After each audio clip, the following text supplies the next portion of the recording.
Hello everybody and welcome to another episode. I hope that you have been living the dream for the last couple days. The question that you may have for me right now is, Taylor, where have you been? We've been waiting 4 days for a video. Where's your videos? I haven't been feeling too well for the last couple of days. I've still been working, but on my off time I just have not felt like creating a video, to be honest. I've just been sleeping, resting, drinking tea, and trying to get over this little bug. I don't know what it is. It just kind of feels like little flu symptoms, like hot and cold and sweaty at night, and just been tired. I've just been really tired, and so I'm feeling better today. And so I thought to ease back into the video making that I would do a Q&A for you guys. The second last video that I made, I said, do you guys have any questions? I'll do a Q&A. You guys had some questions, and so let's answer those questions right now. So the first question is, where do I park the camper when I'm at work? It's a really good question. When I'm at work, I can use the employee parking lot during the day, but I'm actually not allowed to sleep in my camper during the night. So what I do is I just run across the street into this residential area, and I park just down the side streets. A lot of the side streets say residential parking only. If I show up late and leave early, I haven't gotten in trouble yet. And then some of the other signs will say 8 till 6 p.m., 8 in the morning till 6 p.m. There's like 1 hour parking at a time or 2 hour parking at a time. So as long as I get there after 6 and leave before 8, I'm not going to get a parking ticket. So that's where I'm parking my camper during the week season, during the work season is what I meant to say. There's been a couple questions about why did you buy a truck camper over a trailer or a fifth wheel? The main reason for that is mobility. Like some of you may know, I had a travel trailer. It was awesome, but I could never do what I'm doing right now with a travel trailer or a fifth wheel. Mobility. It's not even so much the height, it's just the length of your vehicle. Being able to pull into a residential street, that's where I spend most of my time and most of my nights, just on the side of a street, on a residential street. Would be next to impossible with a travel trailer, especially downtown Victoria, because parking is slim to none. It's a pretty popular, pretty busy place. So yeah, mobility. Do I own land? No, I don't own land. I'd love to. I would love to own lots of land. I would love to own a boat. I would love to own a Class A motorhome. I'd love to do a lot of things. I can't afford any land right now, but down the road, for sure, I would love to, like I said before, I'd love to do this. I'd love to buy a boat and live the boat lifestyle. I'd love to buy an A-frame house or build an A-frame house on a piece of land. I'd love to live a million different lives in one lifetime. I remember there was an interview, I know this. I'm just ranting. That wasn't the question. I'm not giving the answer to the question that was asked. But I remember an interview. It stuck with me with Paul Walker, who's now passed away, sadly. But he said to the interviewer that he had a ranch, and the interviewer said, "Oh, that's unlike you. You know, you're kind of a car guy, and you're an actor, and you've got a ranch." He said, "Yeah, I want to live a million different lives." Because, you know, we only get such a short amount of time on this life, so why not try it all out? So anyways, I'm ranting, but yeah, in the future, I would love to buy a piece of land, and in the future, I'd love to do a lot of cool things as well. The pet question. Are you going to get a pet? Last Q&A, I said I was going to get a cat. I haven't pulled the trigger on that. I don't know. I want a cat. It's going to be maybe like a spontaneous thing that I do. But then, of course, you know, you do have to look after a cat, and there are some responsibilities that come with that, of course. You know, it's less than having a dog or other animals, but a cat would probably be the best choice of animal for this RV, but I don't know. I just don't know. I don't know the answer to that question. Maybe one day. Best time to visit Vancouver Island? That's a good question. In the summertime, it's really busy, so if you don't mind crowds of people, then any time in the summer, because it's gorgeous here. You don't have to stay downtown Victoria where it's very busy with people. You could rent a car or rent an RV and travel all the way up the island. But yeah, in the summer, it's busy, and the tourist destinations are busy.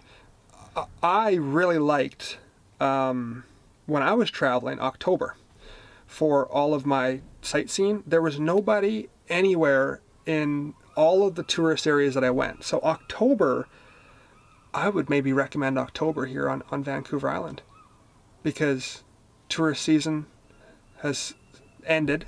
It's less busy, but the weather's still somewhat nice. October. Road trip across Canada, or are you coming into the USA? You're coming back to the US. This is what I would love to do. I'm not making any promises at all, because I know me, I like to change things up a lot. And, if at that time I don't feel like doing it, then I'm not going to do it, right? But this is what I'd like to do. I'm done work on probably October 6th. What I'd like to do is, at that time, I would like to go directly across Canada. Take a trip all the way across Canada before it snows, because I just don't want to drive in the snow. And I don't really want to travel much in the snow, especially in those really, really cold temperatures. I mean, I'd be going through propane like nobody's business. So I want to get across Canada before it snows, go all the way out to the coast, check that area out, and then I'd like to drive down to the US, I'd like to see New York City, and kind of spend some time on the East Coast. The East Coast, I'm so bad with that. Never eat soggy wieners. That's how I remember it. Seriously, never eat soggy wieners. The East Coast, and I don't know what I'm going to do from that. It really depends kind of on finances, how long I travel for and where I go. But that is the plan. I'd love to travel all through the States and travel forever. Do you ever get angry or have an off day? I don't really get angry, but I get frustrated, and I get frustrated if I don't have my nap. I need to. There's people right outside my RV. If you didn't hear that, I need to have like a nap a day, like right at about 1 p.m. till 3 p.m. I need to shut the world down, shut her off, because if I stay up past there, I can feel myself getting frustrated and a little bit grumpy. I'm never not happy, or if you saw me, I'm never not friendly, I'm never rude to people, but I just need to shut down for a little bit. It's just my time of day where I like to go away for a little bit, and then when I wake up, it's I'm all refreshed. That's a really good question. And then that leads me into my other question. How can you be appreciative all the time? What triggers your motivation and being so positive? That's a really good question. It all comes down to being grateful that we're here, to being grateful. We won the lottery being alive right now. To be able to be born, and then to be able to have the ability to do whatever you want with this beautiful life, that's unbelievable. The chances, I think the stats are crazy of what it takes to actually be alive and born in this world.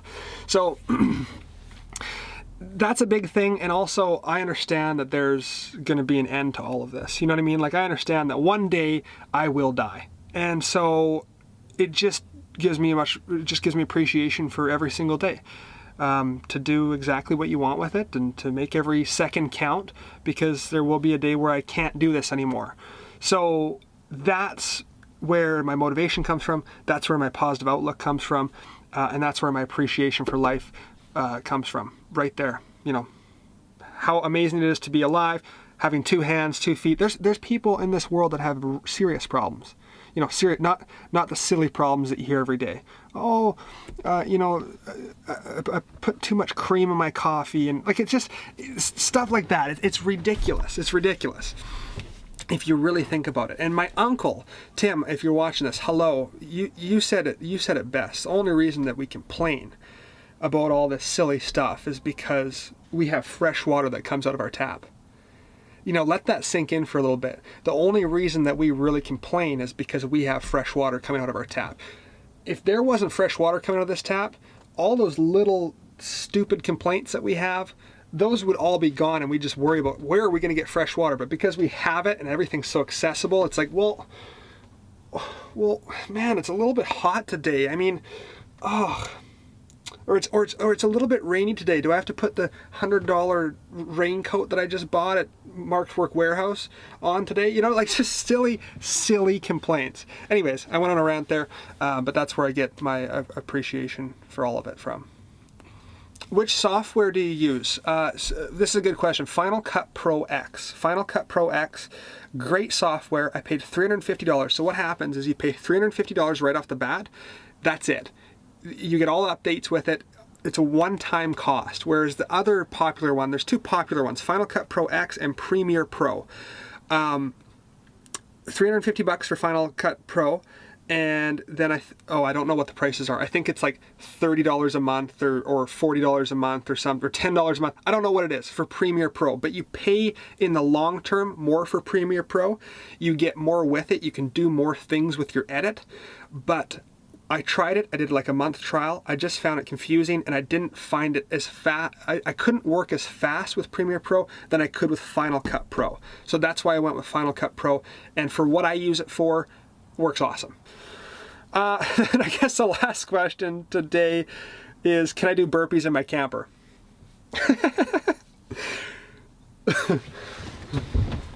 Okay, with the slide in, probably not. What's a burpee anyways?